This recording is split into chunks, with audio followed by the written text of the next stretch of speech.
To this day, 2018's God of War is one of the most popular PlayStation releases. It took nearly 4 years, but finally, PC gamers get to experience what is almost unanimously considered a must-play title by critics and players alike.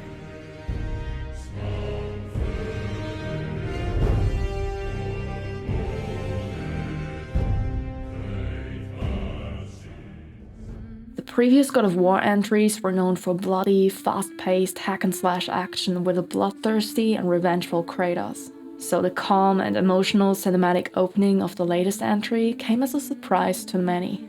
Kratos is like a changed man. He's older, more restrained, and seems like he just wants to leave the past behind and live a quiet life. Unfortunately, his wife has just passed away, and Kratos sets off to fulfill her dying wish. Together with his son Atreus, he embarks on a journey to spread her ashes from the highest peak. It's the start of a long, emotional story, mixed with rewarding exploration and, most importantly, intense combat.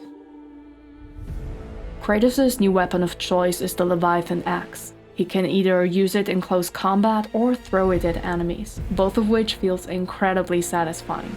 The sound of his grunts mixed with the slashing of the axe, the feeling of heavy impacts, enemies tumbling or temporarily freezing, followed by the axe snapping back into your hand. It feels amazing and it's so much fun to use. But the axe is just one part of the complex combat system. There's barehanded combat that some enemies are weak to, special runic attacks that are powerful and diverse. Kratos can block, dodge, parry, use combos and finishing moves, and of course he can enter rage mode.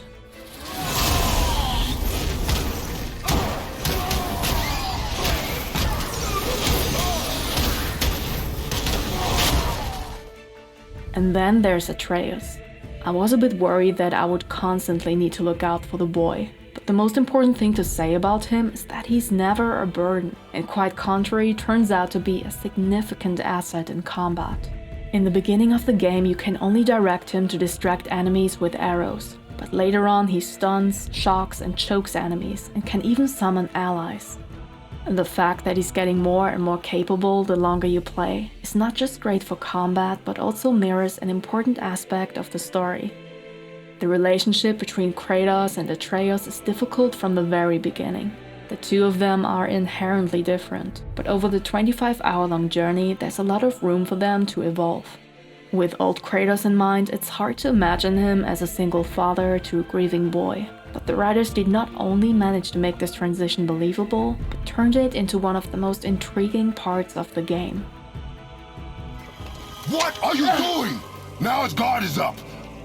Only fire. Only fire. When I tell you to fire. I'm sorry. Do not be sorry. Be better. Listening to them is always interesting, even more so when they interact with others. Atreus is very curious and asks questions his father never would. So thanks to the boy, we get a lot more insight into side characters than we ever would with Kratos leading every conversation. Whoa! You killed an ancient? Yes. Was it difficult? Yes. Is that all you're gonna give me? Yes. While God of War has a linear story, there's a lot to do off the beaten path. From hidden chests and puzzles to side quests and some of the best fights the game has to offer. It's always rewarding to explore thoroughly, because the loot allows you to upgrade your equipment or craft entirely new sets. There are chest, wrist and waist pieces, each of which comes with different stats like vitality, luck or runic. And some of those pieces have sockets to insert enchantments that further increase certain stats. Weapons, on the other hand, reveal new skills with every upgrade. By spending XP, you can learn or upgrade abilities for different playstyles and improve Atreus' fighting skills. And that's just covering the basics. Let's just say there's a lot to customize and more to discover further down the road. One thing that detracts from an otherwise fantastic action game is the lack of variety among the bosses. I couldn't help but be disappointed when yet another troll entered the scene, and I hope we will get to see more unique story bosses in the sequel. Other than that, the only thing that slightly bugged me was how slow Kratos is sometimes.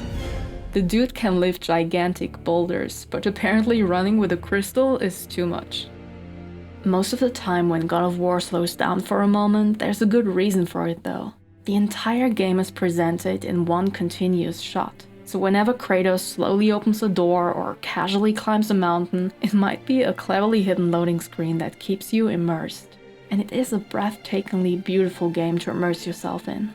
The cinematography is impressive because it perfectly captures both the characters' emotions and their stunning surroundings. And it's all rounded off by phenomenal voice acting and an epic score.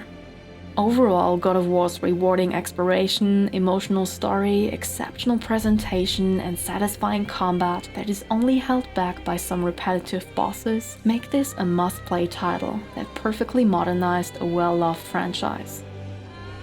Thank you very much for watching. Like and subscribe if you enjoyed this, and feel free to share your thoughts in the comments below.